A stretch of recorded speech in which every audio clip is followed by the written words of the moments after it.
Et pour ce Zoom, je reçois aujourd'hui un blogueur, écrivain et vidéaste. Il est le créateur du blog FDP de la mode.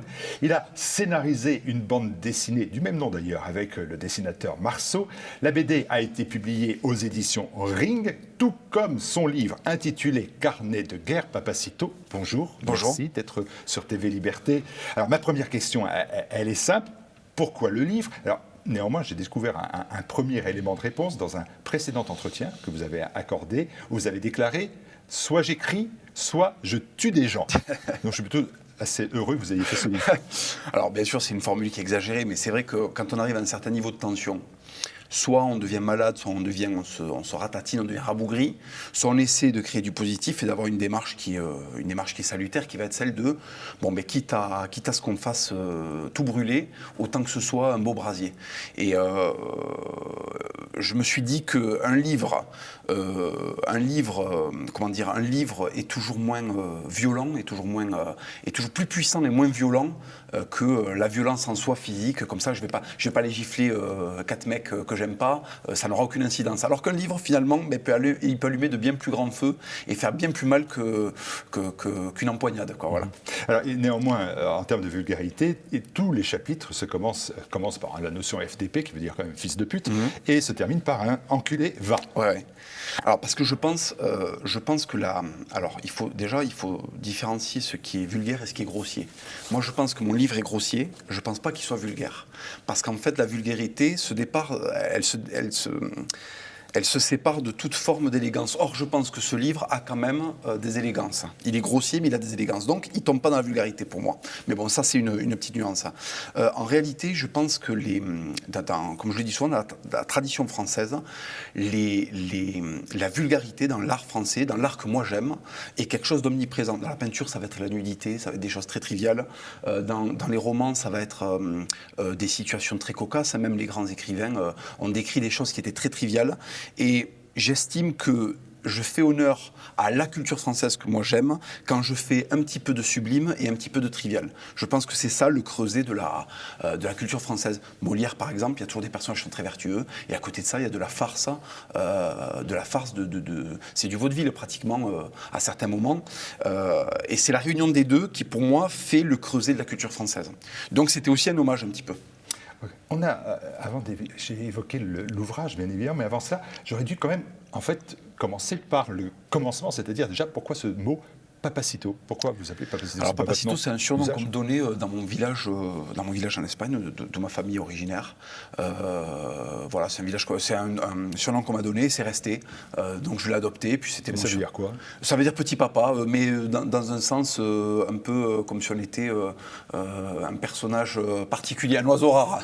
D'accord. Alors, sur votre parcours, là, j'ai récupéré tous les éléments dont je disposais. Alors, j'ai trouvé Toulouse, j'ai trouvé des grands-parents pleins de valeurs, ça, j'ai compris cela. J'ai vu des études de sociologie, j'ai vu du rugby, j'ai vu Cachan, dans le Val-de-Marne, j'ai vu de la boxe.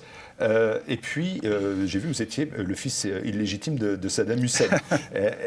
Et aussi, vous vouliez être ingénieur en astrophysique. Alors, la réalité de tout ça, Saddam Hussein, c'est Non, vrai ? non, Saddam Hussein, j'ai une certaine forme d'admiration pour le côté et esthétique et politique. Il y a une part d'esthétique qui est fascinante, une part de... Chez Saddam Hussein. Oui, il y a une épopée de Saddam qui est fascinante. C'est un personnage, quand on rentre dans l'histoire de Saddam Hussein, c'est assez fascinant. Cette espèce de bédouin qui finit par se hisser au sommet de l'Irak, qui a été très boudé par les historiens. Et après, quand on rentre un petit peu dans la spécificité de son règne, de son régime, on se rend compte que finalement, c'est quand même quelqu'un qui a essayé de faire des choses pour son pays. Voilà. Et à côté de ça, sa politique, il y a certaines parties de sa politique auxquelles j'adhère. Et je trouve que c'est un peu un personnage de la trempe, par exemple, d'un Saint-Louis ou d'autres personnages historiques qui, à un moment, sont des patriotes convaincus.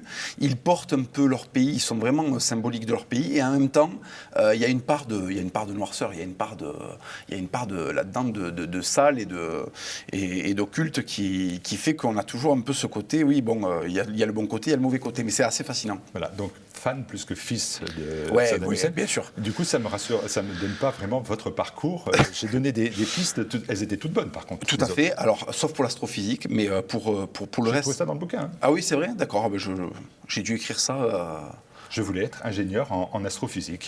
Je me rappelle absolument pas. Bon, j'ai peut-être Ça inventé, devait je être crois une pas. blague, ouais. Non, en fait, tout le reste est juste. C'est des éléments, vous remarquerez, qui sont des éléments très, encore une fois, graphiques, qui sont très symboliquement puissants. Hein, le rugby, la boxe, la sociologie d'une autre manière, mais on va dire que c'est des choses qui nous font nous sentir vivre. Moi, je suis quelqu'un qui trouve que cette époque manque de vitalité. Et que peut-être qu'à une époque, on mourait à 40 ans après avoir vécu, finalement, on avait plus vécu que cette époque, on meurt à 90, peut-être bientôt à 100, peut-être bientôt à 110, sans avoir réellement vécu. Donc en fait, j'ai cette chance de naître à une époque où certainement j'aurai une espérance de vie assez longue. Et en même temps, si je peux enrichir cette vie-là de choses à l'ancienne pour avoir l'intensité qu'on pouvait avoir quand on vivait, quand on naissait en 1900, quand on vivait en 1700, mais avec quand même la garantie qu'on peut se faire soigner avec une anesthésie générale, vous voyez, alors là, encore mieux. Vous voyez ce que je veux dire, c'est vraiment, il y a les deux, il y a le confort de l'époque moderne avec, j'essaie de mettre dedans un peu le souffle épique qu'il y a pu avoir dans d'autres vies, dans d'autres époques. On revient à votre ouvrage aux éditions Réincarné de guerre, et bien évidemment, vous dites que c'est une critique approfondie de la société française. En vérité, c'est plutôt d'ailleurs un déboulonnage gratuit et violent. Et là, la question se pose, est-ce qu'il est nécessaire d'ajouter de la violence à une société qui est déjà très violente? Est-ce qu'il faut en remettre une dose? Alors, dans une société qui repose sur le débat d'idées, sur un échange qui va après générer une recherche de la part des gens avec qui vous avez échangé. Ça, on fonctionnerait par exemple dans une société telle que la France des années 50, où les gens, il y a encore il y a encore de vrais comportements intellectuels, où effectivement on achète des livres, on se renseigne, on creuse les questions. Peut-être que je ne ferai pas ce genre de choses-là. On est à une époque où les gens n'ont plus le temps de lire. Ils n'ont plus le temps de creuser certaines idéologies, ils n'ont plus le temps de creuser certains constats. Les grandes enquêtes, ça prend 4 heures à lire. Il y a des gens qui ne prennent jamais 4 heures pour lire un livre. Donc il fallait trouver un moyen de faire quelque chose qui puisse amener les gens à le faire par un biais qui soit le plus coercitif et le plus séduisant à la fois. La coercition parce que c'est très violent, et la séduction parce que la violence en elle porte toujours ce côté très fascinant. Donc en faisant un bouquin très grossier, très violent, très rentre-dedans, peut-être que je vais amener des gens par le côté séduction à s'intéresser à des choses, à creuser des thèmes qu'ils n'auraient pas creusés s'il n'y avait pas eu cet enrobage qui dénote un peu de ce qu'on a l'habitude de faire. La droite est emprisonnée, je pense, est emprisonnée dans la noblesse du débat d'idées tel qu'il était tel qu'on le faisait dans la Grèce antique. Bon, vous avez remarqué quand vous sortez du studio qu'on n'est plus dans la Grèce antique. Les colonnes ont disparu, il n'y a pas les vieux philosophes sous les oliviers. Donc maintenant, il faut trouver un autre moyen de dispenser la bonne parole, le bon message. Et je pense qu'un bon moyen de le faire à l'époque de l'émotion reine, c'est de faire du graphique, du rentre-dedans, de quelque chose qui touche les cordes de l'émotion. Allez, on va creuser les termes, comme vous dites, en indiquant en exergue de ce bouquin que vous faites figurer une phrase « Je suis venu pour honorer » et « Je suis venu pour sanctionner ». On va déjà s'occuper de ceux que vous avez honorés. Ça va très vite parce que j'en ai trouvé en fait dans le bouquin que deux, Jean Lassalle pour le retour à la rusticité, et ainsi que Marc Mercier qui était un catcheur mais qui est le symbole du virilisme. Et pour vous, votre éloge, c'est celle du virilisme. Eh bien alors, ça tombe bien que vous me parliez de ça parce que c'est mes deux conceptions de la virilité. Si je prends Jean Lassalle, c'est un homme du terroir, très tranquille, très sobre, pas du tout dans la sape, pas du tout dans le MTV, pas du tout dans le show. C'est la virilité séculaire de l'homme qui est le chef de famille, le chef du foyer, qui va porter les valeurs de sa terre à la capitale, qui représente la mémoire, le terroir. Pour moi, ça, c'est un type de virilité très sobre, très noble. Et vous avez l'autre virilité, celle dans laquelle moi je m'inscris par contexte générationnel, qui est une virilité qui est plus incarnée par Marc Mercier, qui va être une virilité très américanisée, il faut le dire, très graphique, très visuelle, très symbolique. Et si vous voulez, ces deux hommes-là sont les deux sont les deux parangons du deux types de virilité qu'il y a à disposition. Donc en réalité, c'est vrai que moi, j'épouse plutôt le côté visuellement, je parle, hein, intellectuellement, je suis plus proche d'un Jean Lassalle. En tout cas, au niveau des valeurs, au niveau de mon anthropologie, je suis plus proche d'un Jean Lassalle. Mais par contre, au niveau du personnage, je suis plus près d'un Marc Mercier. Et c'est vrai que ces deux hommes-là, c'est les deux côtés c'est les deux virilités, les deux côtés de la virilité idéale en fait, dans lesquels on devrait pouvoir piocher des Marc éléments. Mercier, c'est un peu l'ersatz de votre héros. Votre héros, c'est Charles Bronson, dont vous dites que c'est un John Wayne en moins tolérant. Charles Bronson, moi, quand j'étais gosse, je suis tombé, j'avais pas le droit de le regarder, mais je suis tombé sur un justicier dans la ville. Et vous connaissez le pitch, hein, je vais pas m'attarder là-dessus, mais le pitch d'un justicier dans la ville, c'est un mec, il y a des gens qui ont agressé sa femme et sa fille, très gravement, et il va à la police, et la police est débordée. Et c'est un mec qui se dit, pourquoi la justice n'est plus rendue ? Et il décide de prendre sa responsabilité et de revenir à l'homme naturel, c'est-à-dire qu'à un moment, il tourne le dos à la civilisation. La civilisation, c'est de ne pas se venger. Et à un moment, il décide de tourner le dos à la civilisation pour appliquer sa justice à lui, qui est barbare. Hein. Elle n'est pas civilisée, puisque c'est une justice qui est arbitraire, hein, qui est personnelle, et qui est en plus définitive, puisqu'il flingue des mecs. Et en plus, par la suite, il décide que... Et je pense que c'est par humanisme qu'il rendra non plus la justice que pour lui-même, mais il rendra la justice pour tous les gens qui n'ont pas eu justice. Et c'est vrai que c'est toujours pareil, il y a la civilisation qui nous propose un type de justice, ça serait intéressant de temps en temps qu'elle cohabite avec l'autre justice, la justice immédiate et immanente. Alors je ne suis pas pour qu'il n'y ait que celle-là, bien sûr, je ne suis pas pour qu'arbitrairement des gens se mettent à se venger, mais je suis pour que de temps en temps, les sanctions tombent sans qu'elles passent par le circuit civilisationnel. Parce que quand on est face à des barbares, la civilisation n'est pas adapté des fois à un comportement barbare. Et des fois, il faut que l'homme civilisé se barbarise un tout petit peu, un tantinet, pour pouvoir traiter le problème comme il doit se traiter. Alors se barbariser, ça nous amène directement à la sanction, parce que alors là, c'est la distribution de claques générale. Alors, il y a tout d'abord, là je vous cite encore, les mecs qui puent la fragilité. Et là, vous y voyez tout de suite les revendications homosexualistes qui n'ont qu'un seul but. Hein. Vous dites d'ailleurs faire chier un maximum les hétérosexuels. Donc à vos yeux, finalement, n'est valable que celui qui a un taux anormalement élevé de testostérone. Alors, dans les faits, non. Dans mon livre, oui. Pourquoi dans les faits, non ? Parce qu'en fait... C'est-à-dire ce que vous écrivez dans le livre, vous ne le pensez pas finalement ? Si, tout à fait, mais je vais vous l'expliciter. Je vais vous dire pourquoi j'ai écrit ça. En fait, pourquoi est-ce que le fragile est un danger, mais pourquoi est-ce qu'il a quand même le droit d'exister ? Parce qu'une société standardisée, quelle qu'elle soit, c'est du communisme. Or moi, je rejette ça. Donc s'il n'y avait que des animaux, ça ne fonctionnerait pas. S'il n'y avait que des mecs comme ça, comme moi, je n'aurais pas envie de vivre en France, je vous le dis clairement. Et je pense qu'on n'a pas envie de vivre avec nos semblables stricts. Bon, maintenant, je pense qu'on est dans une exagération de la fragilité qui fait qu'effectivement, je tape dans le tas pour essayer de donner un espèce d'axe contraire, exagéré aussi, dans lequel je dis, stop, maintenant on va fabriquer un peu, il y a des fragiles à la chaîne, on va essayer un peu de refabriquer des animaux. Maintenant, il ne s'agit pas que les animaux qu'on va refabriquer prennent le dessus sur tout le reste. Je ne me suis jamais caché d'être fan de Freddie Mercury, qui d'ailleurs est une forme de virilité. Hein. Il est homosexuel, mais qui a une forme de virilité. Il y a des gens que j'admire parce que c'est des artistes incroyables et qui sont quand même homosexuels. C'est pas le problème de l'homosexualité. C'est le problème que ces gens-là ont une place dans la société et qu'on n'a plus de place pour les gens comme moi. Sur votre compte Twitter, vous mettez 4 fragiles pris à une soirée du 14 juillet à l'Élysée, par exemple, et à côté 4 chevaliers du XIe siècle, et vous dites, regardez, retrouvez les chevaliers. Parce que les chevaliers, vous avez bien compris que je suis obligé de les piocher dans ce livre d'histoire, et vous voyez, je compare des photos à des gravures. Ce que j'aimerais, c'est comparer des photos à des photos. Si j'avais... moi, ma société française idéale, elle n'est pas composée que de chevaliers qui partent à la croisade.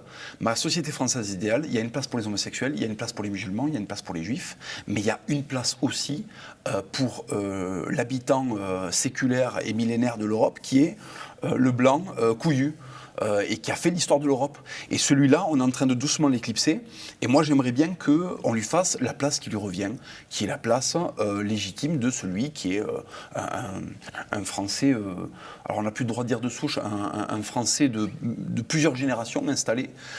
Il faut que lui, il ne soit pas interdit de vivre et de continuer à vivre dans son propre pays comme lui, il le veut. Vous voyez ce que je veux dire ? Donc en fait, c'est pas combattre les homosexuels ou combattre ce que j'appelle les fragiles. C'est c'est qu'ils nous laissent un petit peu de l'oxygène, qu'ils nous laissent exister et qu'ils arrêtent de nous emmerder quand on a les cuisses. Vous voyez, tous les deux, on a les jambes un petit peu écartées parce que entre les cuisses, il y a un truc qui s'appelle les baloches et pour qu'elles prennent l'air, il faut écarter les jambes parce que sinon, au niveau de la circulation sanguine, ça marche plus. Et ça, c'est quand même une revendication qui me semble pas être le sommet du fascisme. Vous voyez, c'est l'enfance de l'art. Avoir le droit de s'asseoir dans le métro en ayant les jambes un petit peu détendues, je pense pas que ce soit, on ne soit pas à Nuremberg là, voilà. Alors moi, je suis jusque là, même sur les questions scientifiques, mais le bloc couillu, il répond chez vous à plusieurs symboles de puissance. Alors ils sont listés. Hein, et alors je veux dire que j'ai commencé à souffrir parce que alors tout d'abord il y a les bagouses. Ensuite, il y a le bling, ce qu'on peut appeler le bling-bling, ouais, ça, le bling. Le bling, hein. Le col fourrure, ouais.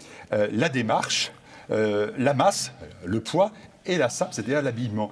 Est-ce que la masculinité passe forcément par ces seuls signes de puissance? Rassurez-moi. Alors, bien sûr que non. Parce que moi, je pensais que c'était d'avoir des enfants, c'était un comportement, mais bien sûr, je savais pas qu'il fallait mettre plein de bagouses, quoi. Bien sûr, mais je vais vous donner un exemple qui va de suite vous éclairer sur ma démarche.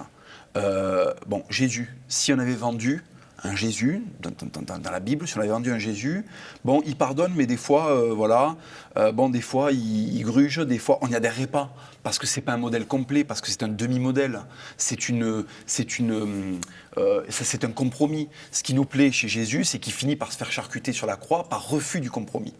Et ce que je propose dans mon livre, c'est entre guillemets, alors j'ai pas la prétention de faire une nouvelle religion, mais c'est entre guillemets un modèle qui soit incorruptible, qui soit exagéré, pour que nous, en tant qu'humains, avec nos défaillances, on puisse se référer à quelque chose qui soit un absolu, mais qui est impossible. Personne ne peut être comme Jésus. Personne ne peut être aussi pur que Jésus. C'est pas possible. Avec les vicissitudes humaines, on n'y arrivera pas. Donc personne ne peut être aussi viril que les personnages que je fabrique et qui sont complètement surréalistes. Mais le fait qu'il y ait cette espèce d'extrême qui existe fait que le chemin qui nous amène à essayer de lui ressembler nous amène à plus de virilité. Et très certainement que, en tout cas, je compte sur l'intelligence du mec qui me lit pour comprendre qu'il n'est pas obligé d'être conforme à ça. Que dans le chemin qui le mène à ça, il y a Jean Lassalle, qui est une forme de virilité, il y a Charles Pasqua, qui est aussi une forme de virilité, vous voyez ce que je veux dire? Un mec qui prend son téléphone dans son bureau pour donner des consignes à Ajaccio, qui vont être écoutés en Côte d'Ivoire. Bon, là, il y a un côté, le mec qui pèse. C'est aussi une autre forme de... On n'est pas obligé d'adhérer à 100%, mais je veux dire, c'est aussi une autre forme de virilité. La question que je me suis posée en lisant cela, c'était aussi, en me disant, Papacito, il a des symboles de puissance, je rappelle, les bagouses, le bling, la farure, la démarche, la masse, la sape. En fait, ce sont les symboles de puissance qui sont ceux des rappeurs, par exemple. Il ne manque plus que la bimbo à poil, si vous me permettez l'expression. Justement, je vais aller plus loin. De quoi se sont inspirés les rappeurs? Le bling, les bagouses, c'est nos souverains européens. Vous prenez n'importe quel portrait de François Ier, vous prenez n'importe quel portrait d'Henri VIII. Alors, le spécialiste, c'est Charles Quint qui se faisait représenter avec vraiment tout l'apparat. Les rappeurs, ils nous ont proposé de la musique qui nous distille de la puissance. Donc, qu'est-ce qu'ils sont allés chercher dans la puissance? Ils sont allés chercher des modèles qui étaient puissants. Donc, en fait, les gens qui disent « il fait comme les rappeurs » oublient que les rappeurs font comme les rois d'antan. Donc, en fait, Booba, Karis ne sont que des pâles copies de François Ier et de Charles Quint. Et moi, en fait, je me réfère plutôt à ça. Je me réfère plutôt à Charles Quint. Donc, vous n'êtes pas l'anti-Joe Star ou l'anti-Maître Gims? Ça fait comme jamais. Alors, si, parce que dans la forme, encore une fois, je propose la même chose qu'il propose, mais avec des valeurs complètement différentes, un peu sur la même latitude. Enfin, je suis pas sûr d'être sur la même latitude, mais en tout cas, et déjà, en plus, même, je pense qu'entre Maître Gims et Joe Star, il y a des différences. L'un est l'idiot utile du système, l'autre est un artiste qu'on aime ou on n'aime pas. Je parle de Maître Gims. Moi, peut-être que je suis sur la même latitude. Je n'ai pas la prétention d'être au-dessus, en dessous. Je sais pas. Mais eux, en tout cas, ils se sont abreuvés des mêmes signaux de puissance que moi. Le collier, la bague, qu'est-ce que c'est? C'est le Moyen-Âge, la couronne, c'est le Moyen-Âge occidental. Alors, parmi les sanctions, il y a le gauchiste. Alors là, d'entrée de jeu, vous faites une description, d'ailleurs assez hilarante, de la manif de gauche, avec tous les acteurs. Et alors, c'est l'étudiant gauchiste, lui, il en prend pour son grade. Le problème, c'est que, si vous voulez, moi, je suis né à Toulouse, dans une famille de réfugiés politiques espagnols qui avaient fait la guerre civile, et qui, quand ils l'ont perdu, sont réfugiés en France. Donc c'est pas comme si on était partis sans faire la guerre. Mes grands-parents ont fait la guerre, du côté maternel et paternel, dans le même camp, dans le camp des Républicains contre Franco. Ils ont passé la frontière en 1939, ils se sont réfugiés à Toulouse, et je suis né dans un bain d'extrême gauche, dans une ville marquée par l'extrême gauche. et je suis allé dans un lycée et dans une fac d'extrême gauche. Donc si vous voulez, je suis sorti du système scolaire à la vingtaine, et j'y suis retourné 3 ans pour finir ma fac. Donc j'ai fait en tout, je sais pas, j'ai dû faire, j'en sais rien, je suis nul en maths, j'ai dû faire 20 ans de scolarité. Donc 20 ans d'extrême gauche. Parce qu'en France, la scolarité, c'est extrême gauche. Donc j'en avais gros sur la patate. Je les ai bien observés, je les connais. J'ai même eu travaillé à l'éducation nationale. Donc là, j'ai été dans le creuset, dans l'organe principal de la fabrication de l'être humain d'extrême gauche dans la République française. Donc si vous voulez, j'ai tellement accumulé d'observations, j'ai tellement vu d'injustices, de mensonges, de facilité intellectuelle, que c'était la moindre des choses que je leur règle leur compte sur un bouquin, voilà, sur quelques pages. Et c'est réussi. Merci beaucoup. Oui, c'est réussi. Alors, rien en sanction toujours, hein, vous voyez, hein, la balance positive-négative est disproportionnée. Il y a la racaille perdue où les islamistes salafistes qui ont pris d'assaut les villes des banlieues, puis d'ailleurs toutes les autres. Alors pour vous, là, c'est la menace première. Oui, je vais vous expliquer pourquoi. Parce que, alors moi, je me rappelle quand j'étais petit, les toutes premières années de ma vie, j'étais au Mirail, dans la grande cité toulousaine, qui était à l'époque habitée par des Portugais, des Italiens, des Espagnols, des Pieds Noirs, beaucoup d'Arméniens. Le prolétariat blanc des années 30, 40 et même avant, 1920, jusqu'aux années 50, avec des Portugais qui sont arrivés vraiment tardivement. Et si vous voulez, il y avait déjà des Maghrébins à cette époque-là. Moi, quand je suis né, il y avait déjà une première génération de Maghrébins qui était venue dans les années 60, qui avait eu des enfants. Et ces gens-là que j'ai fréquentés, les parents, étaient des gens qui étaient exemplaires, qui étaient des gens qui étaient très discrets, qui vivaient dans une misère crasse, qui avaient bossé partout à Toulouse, qui étaient des ouvriers qui avaient été exploités au maximum par le système. Ils ont eu des enfants. De qui, malheureusement, je pense, ils étaient tellement occupés à travailler. Et en plus, c'était des populations qui n'étaient pas très éduquées par rapport aux populations de Maghreb. Il faut bien savoir que les Maghrébins qu'on a reçus dans les années 60, ce n'étaient pas les meilleurs Maghrébins qu'il y avait disponibles en Algérie ou au Maroc. C'était souvent des fermiers, des campagnards, donc des gens peu instruits. Ces gens-là n'ont pas mis l'accent sur l'éducation de leurs enfants. Il y a une génération qui allait bien encore parce qu'il y avait beaucoup d'associations, parce qu'en France, le corpus de gauche était solide. Et on a quand même essayé, dans les années 80, 90, il y avait des Maghrébins. Je pense par exemple au groupe toulousain, vous allez peut-être pouvoir me rappeler. Comptez pas sur moi. Le groupe toulousain qui est vachement connu, Tomber la chemise, je ne me rappelle plus comment il s'appelle, je suis désolé. Alors là, c'est le crime absolu. Ouais. Et en fait, ces gens-là, par exemple, sont très représentatifs de ces Maghrébins-là dans les années 80, qui étaient quand même assez assimilés, qui étaient quand même très franchouillards. Et par contre, après ces gens-là, l'Arabie Saoudite a pris le relais, dans une jeunesse qui déjà est française depuis 3 générations, qui ne s'est pas fondue dans la masse. Et cela représente, si vous voulez, une communauté présente en France qui ceinture les villes, puisque les banlieues ceinturent les villes. Ces gens-là ne nous aiment pas. Ils ont un fort ressentiment par rapport à la guerre d'Algérie. Ils n'ont pas les mêmes valeurs que nous, ils n'ont pas la même religion. Ils sont abreuvés par les Saoudiens d'anti-occidentalisme, et pourtant ils vivent en Occident. Donc ça fait des espèces de paradoxes qui créent des gens qui finissent par partir en Syrie. On voit bien que les gens qui partent en Syrie, c'est des mecs qui, l'avant-veille, étaient en boîte de nuit en train de commander des magnums de champagne au milieu de 5 prostituées, et le lendemain, ils sont en train de tuer des chrétiens au Moyen-Orient au nom du Coran qu'ils ont découvert dans la demi-heure. Donc ça, si vous voulez, pour moi, ça, c'est une bombe à retardement. Il y en a plein, je les connais, je les ai fréquentés puisque j'ai grandi avec eux une partie de ma jeunesse. J'ai travaillé avec eux dans les boulots que je faisais. Oui, parce qu'en plus, je me permets, je suis un peu long, mais je reçois des leçons de gauchistes sur les Maghrébins qui n'ont jamais fréquenté de Maghrébins. J'ai été déménageur, j'ai fait de la boxe longtemps. Dans la boxe, il y a beaucoup de Maghrébins, il y a beaucoup d'Africains. Dans les quartiers où je vivais, il y avait des Maghrébins. Dans les facs où j'étais, il y avait des Maghrébins. J'ai vécu toute ma vie avec des Maghrébins. Et il y a des gauchistes qui ne les ont jamais fréquentés du centre-ville de Paris qui m'expliquent que j'exagère ou que je ne comprends pas. Donc en fait, si vous voulez, c'est normal que dans mon livre, je les atobise. Parce que c'est insupportable. Parce que en fait, je dis des choses qui sont tirées de ma propre expérience. Le groupe Zebda Zebda, hein, voilà. Merci. Alors là, c'est le crime, le Toulousain qui oublie Zebda. Oh, j'ai cherché. Mais Zebda. on vous fait le procès sur les réseaux sociaux de cet antisémitisme, parce qu'il est virulent, et puis on vous taxe aussi, hein, je le vois quand même, de sioniste. Ici ou là, on se dit quand même qu'il est lynx envers les uns et un peu taupe envers les autres. Oui. Alors, moi, je vais vous dire, cette question-là, elle vient du fait que la droite française, une grande partie de l'extrême droite française est antisémite. Et d'ailleurs, en disant cela, vous ne leur faites pas de cadeau. Exactement. Et d'ailleurs, une grande partie de l'extrême gauche française est antisémite. Et je pense même que l'extrême gauche l'est encore plus massivement et sourdement que l'extrême droite. Moi, j'ai eu le malheur de venir avec des idées patriotes qui n'étaient pas antisémites. Et ça, c'est quelque chose, je crois presque que c'est nouveau.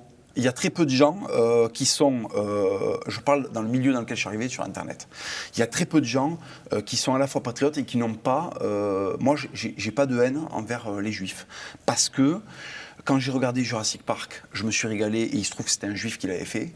Quand j'ouvre mon iPhone, il marche, ben, bingo, dedans il y a 25 brevets qui ont été imaginés par des juifs, parce que quand on approfondit l'histoire de France, on se rend compte que les communautés juives qui étaient en France, notamment dans la Haute-Garonne, sont là depuis l'Antiquité et qu'ils ont toujours contribué à la culture française, mais au même titre que d'autres communautés. Hein. Là, on se focalise sur eux, mais ils ont contribué depuis le Moyen-Âge, ils étaient très importants au Moyen-Âge. Il y a des grands et illustres personnages français qui sont juifs. Pourquoi est-ce que je me mettrais à détester ces gens-là avec toutes ces bonnes choses que j'ai reçues ? C'est peut-être le reproche, c'est peut-être un regard moins acide et sévère sur Israël que sur d'autres nations. Alors, je suis jamais... En fait, cela, hein, l'antisionisme, c'est pas forcément... Je suis jamais allé en Israël, donc je peux pas vous dire sur Israël. Par contre, en France, je n'ai jamais eu de problème avec des juifs. Je n'ai jamais eu, en marchant dans la rue... Vous êtes déjà allé en Arabie Saoudite ? Jamais non plus. Vous parlez pourtant des salafistes, des wahhabistes. Mais par contre, j'ai eu des problèmes avec des musulmans en France. D'accord. Et si vous voulez, toute mon idéologie part d'un constat pragmatique. Quand je marche dans la rue, les fois où j'assiste à des choses qui me paraissent violentes ou qui sont contre ma façon de voir, parce qu'on me fait souvent le procès d'Israël, je rappelle que moi, je mets les pieds là-dedans, je ne fais que disséquer la société française.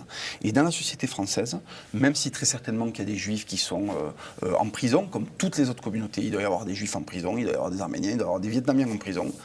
Est-ce qu'il y en a autant de toutes les communautés en prison ? Je ne sais pas, on n'a pas de statistiques ethniques en France. Peut-être que beaucoup de séfarades et de juifs ashkénazes sont en prison. Peut-être que 90% des prisonniers en France sont des juifs. Peut-être. On n'a pas de statistiques. C'est dit. Allez, voilà. Au rayon sanctions, il y a aussi, et c'est surprenant, et là beaucoup plus surprenant, ce qu'on appelle le petit blanc qui pourrait être oublié. Alors je ne parle pas de Yann Barthès, vous avez couru et me piquer les micros de quotidien, mais l'agent de sécurité, alors vous avez un portrait d'un agent de sécurité qui est en voie d'extinction, j'ai l'impression quand même, mais enfin que vous qualifiez de le nazi blanc maître chien. Et puis vous avez aussi le kéké, alors lui il n'est pas totalement en voie d'extinction, c'est le petit blanc de la boîte de nuit de province. Et en le regardant, vous dites, je comprends l'inexorabilité de la fin prochaine de l'espèce humaine. Et je me suis dit, c'est hyper dur, parce que vraiment, les petits blancs, c'est ceux qui en ce moment ont beaucoup souffert et vont encore beaucoup souffrir, si vous me permettez de paraphraser tonton David. Alors je vais vous dire, un père de famille, un grand frère, un leader, un chef, quand il y a des ennemis, quand il y a du mal qui approche, à qui il s'adresse ? À son clan, à ses enfants, à ses frères d'armes, ou il s'adresse aux ennemis ? Il ne leur dit pas aux ennemis « et s'il vous plaît, partez ». Il va haranguer les siens, il va essayer de transcender les siens. Quand les Turcs, les Ottomans sont venus assiéger Vienne, les officiers, la noblesse autrichienne d'Habsbourg n'étaient pas en train de dire aux Turcs « et s'il vous plaît », essayer de rentrer dans les cadres de notre société autrichienne du XVe siècle. Non, ils attrapaient les Autrichiens et ils leur disaient, au nom de l'Autriche éternelle, au nom de la chrétienté, battez-vous. Soyez des lions, soyez des chevaliers. Pourquoi est-ce que je fustige le petit blanc ? Parce que je considère qu'il fait partie de ma famille, de mon clan, puisque ensemble nous faisons nation. Donc j'attrape le petit blanc, comme le père ou comme le grand frère que j'essaye d'être, et je lui dis, sois un lion, sois un guerrier, au nom de la France éternelle, de la nation, de la culture française éternelle. Qu'est-ce que je vais aller m'adresser à mes ennemis ? Ils ne m'aiment pas, ils ne m'écouteront pas, et ils seront contents d'apprendre que j'ai peur de la faiblesse de mon camp, et que je lui dis du coup de s'adapter. Non, je sais que mon ennemi ne fera aucune concession. Donc j'attrape les miens, et je leur dis, mais enfin, regardez où vous en êtes. J'essaie de les traiter par le choc. De temps en temps, moi j'ai pris des fessées par mon père, ça m'a réveillé. Des fois, mon père rentrait dans la maison, il y avait une accumulation d'échecs. Je prenais le nombre de fessées qu'il fallait que je prenne pour cette accumulation d'échecs. Et quand j'allais dans ma chambre en sanglots, comme l'enfant que j'étais, je me disais, bon, là papa il m'a mis une tannée, parce que Il faut que je me réveille sur tel thème, sur telle chose, sur telle action à mener. Il faut que je me reprenne en main. Et c'est une éducation qui a fait de moi quelqu'un plutôt d'heureux, plutôt de sain, et je pense de bien armé pour la vie, parce que maintenant je me laisse plus marcher sur les pieds. Regardez, je vous lis. Oui. Le nazi blanc maître chien. Ancien skinhead nostalgique du Troisième Reich, le nazi maître chien voudrait en installer un quatrième le plus rapidement possible. Tatoué de la tête aux pieds, muni d'un berger allemand des jeunesses canines hitlériennes, il est souvent plus en colère que réellement raciste. En colère. Mais il est comme vous, en colère. Alors, il est en colère, mais comme lui, si vous voulez, moi j'ai une chance, c'est que j'ai un patronyme espagnol, je ne suis pas français d'origine, donc on me lâche un peu la grappe. Les médias ne sont pas en train systématiquement de dire « Ah, Papacito est un nazi ». Ça, j'y ai échappé. Bon, il se trouve que je suis marié avec une femme qui n'est pas non plus d'ascendance française. Donc, si vous voulez, la pression sur moi est beaucoup moins grande que sur ce mec-là. Donc moi, et en plus, j'ai eu la chance d'avoir une formation intellectuelle qui m'a permis de pouvoir, cette rage-là, la mettre dans un bouquin. Lui, malheureusement, il n'a peut-être pas eu ni l'amour. Moi, j'ai eu beaucoup d'amour dans ma famille. Il n'a pas eu l'amour familial, il n'a pas eu l'amour social et il n'a pas eu la formation intellectuelle. Donc, plutôt que d'écrire un bouquin et d'essayer de faire du détail, ça va être un truc très violent. Vous savez, dans les prisons américaines, les gangs, c'est les Noirs d'un côté, les Latinos de l'autre avec le Nord et le Sud, et puis les Blancs qui deviennent des néo-nazis. Même s'ils n'adhèrent pas à l'idéologie nazie, ils sont dans un milieu qui est tellement violent qu'en fait, ils se tatouent des croix gammées de la tête aux pieds, même s'ils n'y adhèrent pas, juste pour être inclus dans un groupe. Et je pense que le Blanc isolé dans sa banlieue, qui en a trop pris dans la gueule, il a tendance à plus faire de détails et il se met à être une caricature. Il va prendre le modèle blanc le plus violent qu'il va trouver. Et qu'est-ce qu'il va trouver dans l'histoire des Blancs le plus violent?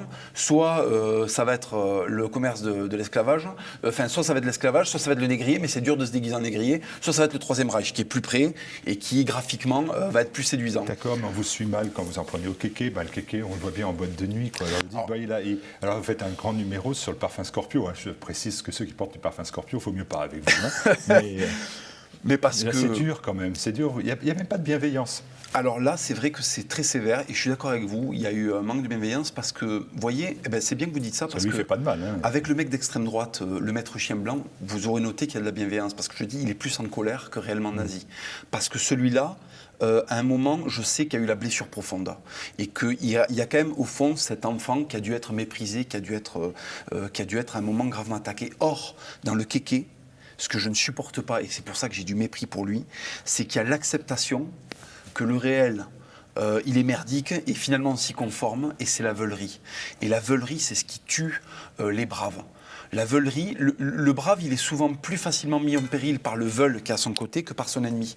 Vous savez, Saladin, quand il s'en est pris à Richard Cœur de Lion, il y avait du respect entre les deux. Et jamais Saladin aurait fait empoisonner Richard Cœur de Lion. Par contre, le minable qui ne supporte pas Richard Cœur de Lion, lui, le minable qui est à ses côtés, qui a peut-être des vues moins nobles que lui, il va peut-être aller l'empoisonner, ou en tout cas, il va peut-être le trahir par veulerie, parce que finalement, lui, c'est un utopiste, on ne la reprendra jamais, cette terre sainte. Donc finalement, qu'il aille crever dans son désert, moi je ne l'accompagne pas. Et c'est souvent en espagnol ce qu'on appelle le lado blando, notre côté mou.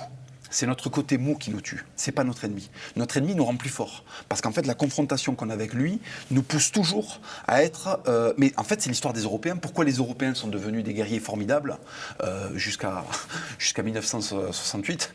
Pourquoi c'est devenu des guerriers formidables? Parce qu'ils étaient dans un milieu où il y avait peu de ressources et il fallait tout le temps être en compétition. On n'a pas arrêté de faire la guerre à nos voisins anglais, aux Espagnols, aux Italiens, on n'a pas arrêté, ce n'est que ça. Et l'Européen a eu un moment, il y a un moment, il a présidé le monde parce qu'il sortait d'un milieu qui était très très difficile. Et aujourd'hui, il a tellement de confort qu'il se laisse marcher dessus et il est devenu veule, il a perdu ses burnes. Et le kéké, il accepte ça. Donc j'ai plus de tendresse pour celui qui à un moment... vous savez, j'ai plus de respect pour le mec en face de moi, la racaille, qui va aller faire des choses, même si elles sont débiles, violentes, au moins il se bouge. L'autre, il accepte. Il prend la télé qu'on lui donne, il bouffe ce qu'on lui donne, il ne fait pas marcher le terroir, il ne connaît rien à son histoire, il s'en fout. Et celui-là, je le méprise, c'est clair. Bon, vous méprisez. Alors, la question finale, c'est qui aimez-vous ? Et cette question, elle est finalement sans importance parce que vous le dites à la fin, entre deux lignes, comme ça, vous dites moi, je veux un système non démocratique pour écarter le maximum de connards de la prise de décision. Donc, en fait, voilà, vous assumez. Hein. Ah, mais moi, je suis pour une tyrannie éclairée. Moi, si vous voulez, Saddam Hussein, Charles Quint, Saint-Louis, Philippe le Bel, c'est des gens, pour leur pays, ils ont fait à un moment des choses que n'ont pas fait des générations et des générations de présidents élus démocratiquement. Bon, De Gaulle, on ne va pas aller jusqu'à dire que c'est un dictateur. De Gaulle a fait des choses, même si pour moi, De Gaulle, voilà, moi je suis un anti-républicain, bon bref, mais quand même De Gaulle est, je pense, un des derniers hommes politiques qui a essayé de faire des choses, et on n'était pas loin du tyran éclairé, mais qui a essayé de faire des choses pour son pays. Après, il y a eu Mitterrand qui a essayé de faire des choses pour lui-même, et à partir de là, tout le monde a fait des choses pour soi-même. Mais avant ça, l'histoire de France, elle est parsemée de chefs d'État qui ont fait les grandes heures de notre pays. On a souvent, le prochain livre qui va sortir en octobre chez Ring s'appelle Le Crépuscule des Titans, le prochain que j'ai écrit, et il parle du Moyen-Âge. Et je réhabilite le Moyen-Âge parce que la République nous a fait croire que le Moyen-Âge, c'est des tyrans qui règnent sur des esclaves courbés. Non, ça, c'est ce qui se passe actuellement. Le Moyen-Âge, à partir du Capet, c'est une France florissante qui devient le pays le plus puissant du monde jusqu'à la guerre de 100 ans, avec des rois qui enrichissent le royaume en permanence. Vous voyez ce que je veux dire? Ça, on ne le sait pas. Et donc, du coup, notre vision de la démocratie, elle est biaisée, parce que si à l'école, on apprend que le seul moment où les Français ont commencé à être heureux, c'est quand on les envoyait faire 14-18 et quand on a décapité leur roi, il y a un problème. Moi, je leur dis non. Quand on les envoyait faire 14-18 et quand on a décapité leur roi, c'est le moment où ils ont commencé à être foutus. Avant ça, c'était un royaume florissant qui nous a laissé Notre-Dame. Bon, on voit ce que c'est devenu avec la démocratie et la République aujourd'hui, qui nous a laissé Chambord, qui nous a laissé Delacroix, qui nous a laissé des choses merveilleuses, vous voyez ce que je veux dire? Et quand je soupèse les deux, écoutez, on va prendre une photo en l'an 1002, et on prend une photo de la France aujourd'hui. Je préfère 1002. Alors j'ai cru, et c'est la dernière question, j'ai cru vraiment que tout ce que vous disiez, indiqué en fin de bouquin, c'était en fait une provocation, parce que vous dites, une fois un système efficace qui fait régner l'ordre de Dieu, sans en discuter, je vous cite, pendant des mois dans un hémicycle républicain maçonnique, un roi, un guide suprême, un caudillo, un duce ou un raïs, un surhomme céleste qui soit incorruptible. Et je me suis dit, là, il est dans la provocation. Non, je me suis trompé. Ah non, je vous le dis clairement. Écoutez, c'est simple. Hein. Vous voyez, Mitterrand on a toujours une vision de Mitterrand beaucoup plus saine qu'un Franco. Bon, Franco a refusé de participer à la Seconde Guerre mondiale. Je rappelle que les Espagnols qui sont allés en Russie étaient des volontaires, c'était pas officiel, c'était des phalangistes qui sont allés dans la division Assoul. Officiellement, Franco n'a jamais fait la guerre aux côtés des nazis. Ça vous réglez vos comptes avec vos parents? Ouais, un petit peu, c'est vrai. Et il a fait de l'Espagne, je suis désolé, 50 ans de franquisme, on regarde le résultat en Espagne, et 50 ans d'Union soviétique, on regarde le résultat en Russie, ou dans les Balkans. Bon, à la fin, il y a un pays qui est prêt à rentrer dans l'Europe et qui s'est industrialisé petit à petit. Et à côté, il y a des... Enfin, je suis désolé, vous prenez le Cambodge, vous prenez des pays comme ça, mais même sans prendre des pays comme ça, je viens de vous parler de Mitterrand. Mitterrand, on le considère comme étant quelqu'un de démocratique, donc de halal. Et l'autre, un Franco, c'est haram. Si je compare les deux, je pense que Mitterrand a occasionné beaucoup plus de morts pendant son mandat qu'un pauvre petit Franco. Ça, je vous le dis clairement, si on commence à regarder le Rwanda, si on commence à regarder la politique française en Afrique, et même peut-être la politique française à l'intérieur, je suis désolé, mais des deux, le meurtrier, à mon avis, c'est pas Franco. Et ça, c'est une réalité qui fait très mal. Dans mon bouquin, j'écris qu'il faut 14 Franco pour faire un Pol Pot, en termes de morts. Che Guevara a été un assassin notoire. Il a tué des Cubains et des paysans cubains par milliers. Aujourd'hui, quand vous allez à Cuba, j'ai rencontré un Cubain. Alors, je ne suis pas allé à Cuba. J'ai rencontré un Cubain qui venait de Cuba et qui, lui, est parti parce que Cuba, pour lui, c'était une dictature d'extrême gauche, et qui m'a dit, mais il n'y a qu'en Europe que les gens sont dupes, il n'y a qu'en dehors de Cuba que les gens sont dupes sur Che Guevara, à moins d'avoir été subvertis par le parti, mais la majorité des Cubains considèrent Che Guevara comme un assassin. C'était un étranger, un Argentin, qui est venu faire sa révolution, son délire meurtrier à Cuba, et qui a tué un nombre de fermiers cubains, et puis il a tué des pauvres. Il a tué des gens qui vivaient près de la mangrove, jusqu'à son épopée, jusqu'à la capitale. Et d'ailleurs, quand il a pris Cuba, il est parti faire la révolution ailleurs pour tuer d'autres gens dans d'autres pays. Et je pense que c'est une bonne chose que Che Guevara ait été abattu, parce que c'était un meurtrier de masse. Et ça, on a beaucoup de mal à l'entendre, mais un Staline a tué beaucoup plus qu'un Hitler. C'est terrible, mais c'est une réalité. Pour moi, l'idéologie d'extrême gauche est bien plus dévastatrice que l'idéologie, n'importe quelle autre idéologie. Merci beaucoup. On va lire la suite aux éditions Ring dans Carnet de guerre.